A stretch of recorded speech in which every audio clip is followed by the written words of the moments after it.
വിശദമായ വാർത്തയിലേക്ക്. തദ്ദേശ തെരഞ്ഞെടുപ്പ് ക്രമീകരണത്തിൽ തെരഞ്ഞെടുപ്പ് കമ്മീഷന് തീരുമാനമെടുക്കാമെന്ന് ഹൈക്കോടതി. വാർഡ് വിഭജനം സർക്കാർ സമയത്ത് തുടങ്ങിയില്ലെന്ന് കമ്മീഷൻ വ്യക്തമാക്കി. അതേസമയം 2010 വിഭജന പ്രകാരം തെരഞ്ഞെടുപ്പ് നടക്കാനാകില്ലെന്ന് സർക്കാരും അറിയിച്ചു. വാർഡ് വിഭജനത്തിൽ ഇടക്കാല ഉത്തരവ് മറ്റന്നാൾ ഉണ്ടാകും. സിംഗിൾ ബെഞ്ച് വിധി സ്റ്റേ ചെയ്യണമെന്നും നടപടികൾ തുടരാൻ അനുവദിക്കണമെന്നുമുള്ള സർക്കാർ ആവശ്യത്തിന്മേലാണ് ഹൈക്കോടതിയിൽ വാദം പൂർത്തിയായത്. 2010 വിജ്ഞാപന പ്രകാരം മാത്രമേ തെരഞ്ഞെടുപ്പ് നടത്താനാവൂ എന്നും പുതിയ വിജ്ഞാപന പ്രകാരം തെരഞ്ഞെടുപ്പ് നടത്തണമെങ്കിൽ 6 മാസത്തെ സമയം വേണ്ടിവരുമെന്നും തെരഞ്ഞെടുപ്പ് കമ്മീഷൻ ഹൈക്കോടതിയെ അറിയിച്ചു. കഴിഞ്ഞ വർഷമെങ്കിലും തുടങ്ങേണ്ടിയിരുന്ന വാർഡ് വിഭജന നടപടികൾ ഈ വർഷം മെയ് മാസത്തിലാണ് തുടങ്ങിയത്. ഒക്ടോബർ 31 മുൻപ് തെരഞ്ഞെടുപ്പ് നടത്തേണ്ടതുണ്ടെന്നും കമ്മീഷൻ കോടതിയെ ബോധിപ്പിച്ചു. എന്നാൽ കമ്മീഷന്റെ വാദം തെറ്റാണെന്ന് സർക്കാരിന് വേണ്ടി അഡ്വക്കേറ്റ് ജനറൽ കോടതിയിൽ വാദിച്ചു. 86 ദിവസം കൊണ്ട് വാർഡ് വിഭജനം പൂർത്തിയാക്കാമെന്നും പുതിയ 28 മുനിസിപ്പാലിറ്റികൾ രൂപീകരിച്ചിട്ടുള്ളതിനാൽ 2010 വിജ്ഞാപന പ്രകാരം തെരഞ്ഞെടുപ്പ് നടത്താൻ ബുദ്ധിമുട്ടുണ്ടെന്നും AG പറഞ്ഞു.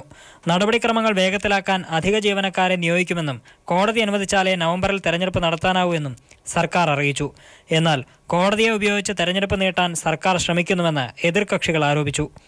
വിശദമായ വാദം കേട്ട ഡിവിഷൻ ബെഞ്ച് ഇടക്കാല വിധി പറയാനായി മറ്റന്നാളത്തേക്ക് മാറ്റി. കോടതി വിധിക്ക് ശേഷം പലതും തുറന്നു പറയുമെന്ന് മുസ്ലിം ലീഗ് സംസ്ഥാന ജനറൽ സെക്രട്ടറി KPA മജീദ് പറഞ്ഞു. ഈ ലീഗിന്റെ ഭാഗത്തോ ലീഗാണ് ഇതുണ്ടാക്കിയതെന്ന് ചില പത്രമാധ്യമങ്ങളും ചില ആളുകളും പ്രചരണം നടത്തുന്നുണ്ട്.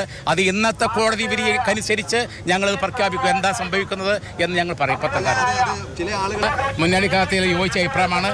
പക്ഷേ ഇത് ലീഗിന്റെ കൊണ്ടാണ് ഈ കുഴപ്പമുണ്ടായത് എന്ന് ആരെങ്കിലും പറയുകയാണെങ്കിൽ അതിന് മറുപടി ഞാൻ പറയും. എന്നാൽ വാർഡ് വിഭജനം നടപ്പിലാക്കൂ എന്ന സർക്കാർ നിലപാടിൽ മാറ്റമില്ലെന്ന് മന്ത്രി KC ജോസഫും പ്രതികരിച്ചു. News bureau, Kochi. ബാർകോഴ കേസ് അന്വേഷണം അട്ടിമറിക്കാൻ സർക്കാർ ശ്രമിച്ചതിന്റെ രേഖകൾ പുറത്ത്.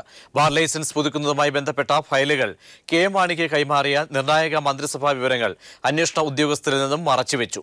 മാണിയെ സഹായിക്കാൻ നടത്തിയ വഴിവിട്ട നീക്കങ്ങൾ വ്യക്തമാക്കുന്ന വിജിലൻസ് അന്വേഷണ റിപ്പോർട്ട് പീപ്പിൾ TV പുറത്തുവിട്ടു. ബാർ ലൈസൻസ് പുതുക്കുന്ന ഫയലുകൾ നിയമമന്ത്രി KM മാണിക്ക് കൈമാറിയ 2014 മാർച്ച് 26 മന്ത്രിസഭാ യോഗ വിവരങ്ങൾ അന്വേഷണ ഉദ്യോഗസ്ഥരിൽ നിന്ന് മറച്ചുവെച്ചാണ് സർക്കാർ തലത്തിൽ ഒത്തുകളി നടന്നത്.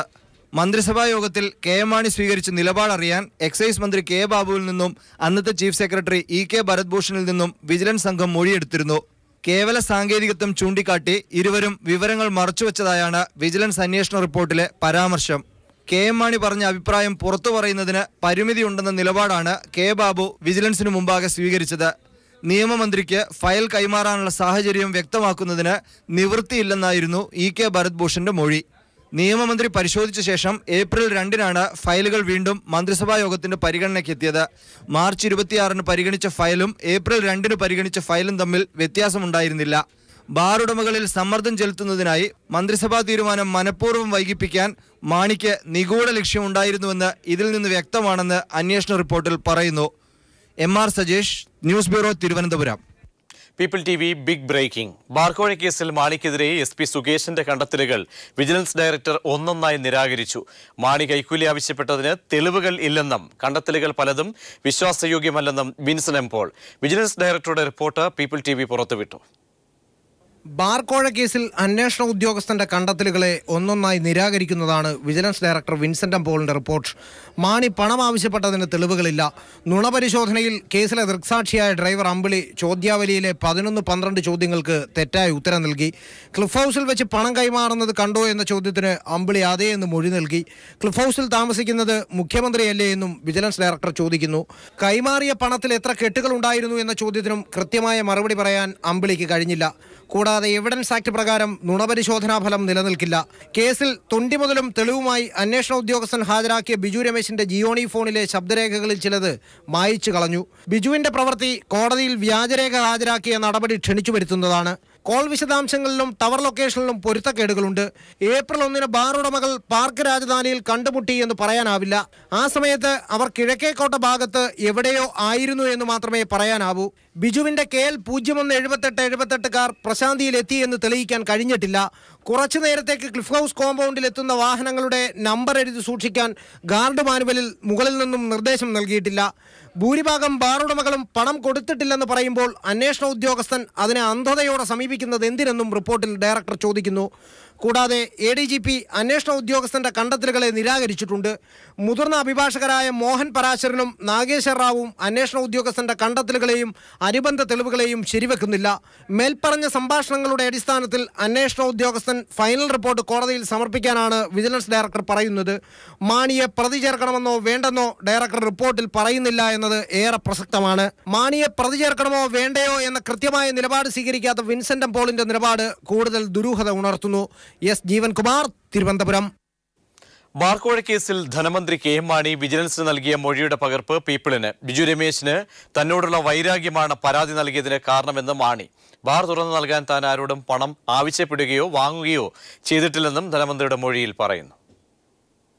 താൻ റവന്യൂ മന്ത്രിയായിരിക്കെ ബിജു രമേശ് കരമനയിൽ കയ്യേറിയ സർക്കാർ ഭൂമി ഒഴിപ്പിച്ചതും ശ്രീപത്മനാഭസ്വാമി ക്ഷേത്ര ട്രസ്റ്റ് വക സ്ഥലം കയ്യേറിയത് ഒഴിപ്പിച്ചതും വിരോധത്തിന് കാരണമായിട്ടുണ്ട്. സർക്കാരിന്റെ മദ്യനയമനുസരിച്ച് ബിജു രമേശിന്റെ ഉടമസ്ഥതയിലുള്ള 9 ബാറുകൾ പൂട്ടേണ്ടതായും വന്നു. ഇതും തന്നോടുള്ള വിരോധത്തിന് കാരണമായിട്ടുണ്ട്. നിലവാരമില്ലാത്ത ബാർ ഹോട്ടലുകൾ തുറക്കുന്നതിന് സഹായകരമായ ഒരു നിലപാടും താൻ എടുത്തിട്ടില്ലെന്നും KM മാണി നൽകിയ മൊഴിയിൽ പറയുന്നു. ഇതിനുവേണ്ടി താൻ ആരോടും പണം ആവശ്യപ്പെടുകയോ വാങ്ങുകയോ ചെയ്തിട്ടില്ല. കോഴ വാങ്ങിയെന്ന് വിജിലൻസ് പറയുന്ന ദിവസങ്ങളിൽ തന്നെ ആരും വന്ന് കണ്ടിട്ടില്ലെന്നും ബാർ അസോസിയേഷൻ ഭാരവാഹികൾ ആരാണെന്ന് പോലും തനിക്ക് അറിയില്ലെന്നും ധനമന്ത്രി നൽകിയ മൊഴിയിൽ വ്യക്തമാക്കുന്നുണ്ട്. News bureau, Thiruvananthapuram. സംസ്ഥാന സർക്കാരിന്റെ മദ്യനയം ചോദ്യം ചെയ്ത് സമർപ്പിച്ച ഹർജിയിൽ സുപ്രീം കോടതി ഇന്ന് വാദം കേട്ടു. ബാറുകൾ അടച്ചുപൂട്ടിയതുകൊണ്ട് സംസ്ഥാനത്തെ മദ്യ ഉപഭോഗം കുറഞ്ഞിട്ടില്ലെന്ന് 3 സ്റ്റാർ ഹോട്ടലുകൾക്ക് വേണ്ടി ഹാജരായ മുതിർന്ന അഭിഭാഷകൻ ഹരീഷ് സാൽവെ പറഞ്ഞു. അതേസമയം വരുംവരായികൾ ആലോചിച്ച് തന്നെയായിരിക്കും സംസ്ഥാന സർക്കാർ മദ്യം നിരോധിച്ചതെന്ന് സുപ്രീം കോടതി വ്യക്തമാക്കി. ചാവക്കാട് കൊലയിൽ മന്ത്രി CN ബാലകൃഷ്ണനും ഗോപപ്രതാപനുമെതിരെ ഹനീഫയുടെ ഉമ്മ മുഖ്യമന്ത്രിയോട് ഹനീഫയ്ക്ക് അധികം ആയുസ്സുണ്ടാകില്ലെന്നും തന്റെ ചുണക്കുട്ടികളുടെ കരുത്ത് നേരിട്ടറിയിക്കുമെന്നും ഗോപപ്രതാപൻ ഭീഷണിപ്പെടുത്തിയിരുന്നെന്നും ഹനീഫയുടെ ഉമ്മ മുഖ്യമന്ത്രിയോട് പറഞ്ഞു. കുറ്റക്കാർക്കെതിരെ ഗ്രൂപ്പ് നോക്കാതെ നടപടിയെടുക്കുമെന്ന് മുഖ്യമന്ത്രിയും ആഭ്യന്തരമന്ത്രിയും പ്രതികരിച്ചു. വൈകിട്ടോടെയാണ് ഗ്രൂപ്പ് പോരിനെ തുടർന്ന് കൊല്ലപ്പെട്ട ഹനീഫയുടെ വീട്ടിൽ മുഖ്യമന്ത്രി ഉമ്മൻചാണ്ടി സന്ദർശനം നടത്തിയത്. കൊല നടന്നതിന് തലേ ദിവസം വീട്ടിലെത്തിയ ഗോപപ്രതാപൻ ഹനീഫയ്ക്ക് അധികനാൾ ആയുസ്സുണ്ടാവില്ലെന്ന് ഭീഷണിപ്പെടുത്തിയതായി ഹനീഫയുടെ ഉമ്മ ഐഷാബി മുഖ്യമന്ത്രിയോട് പറഞ്ഞു. അവനെ മോനക്ക് ആയുസില്ല എന്ന് പറഞ്ഞിരിക്കാൻ, മോനക്ക് ഞമ്മണി വലിയ ആയുസില്ല എന്ന് പറഞ്ഞിരിക്കാൻ, പിന്നെ അവന്റെ ഗോപപ്രതാപന്റെ ചുണക്കുട്ടികളെ കാണിച്ചു തരാന്നും പറഞ്ഞു. കുറ്റവാളികളെ നിയമത്തിന് മുന്നിലെത്തിക്കുമെന്ന് സന്ദർശന ശേഷം മുഖ്യമന്ത്രി മാധ്യമങ്ങളോട് പറഞ്ഞു. എന്തിന്റെ പേരിലായാലും കൊലപാതകം തന്നെയാണെന്ന് മുഖ്യമന്ത്രി പ്രതികരിച്ചു. നിയമം കയ്യിലെടുക്കാൻ ആരെയും അനുവദിക്കാൻ പാടില്ല എന്നതാണ് കോൺഗ്രസ് എന്നും സ്വീകരിച്ചിട്ടുള്ളൊരു സമീപനം.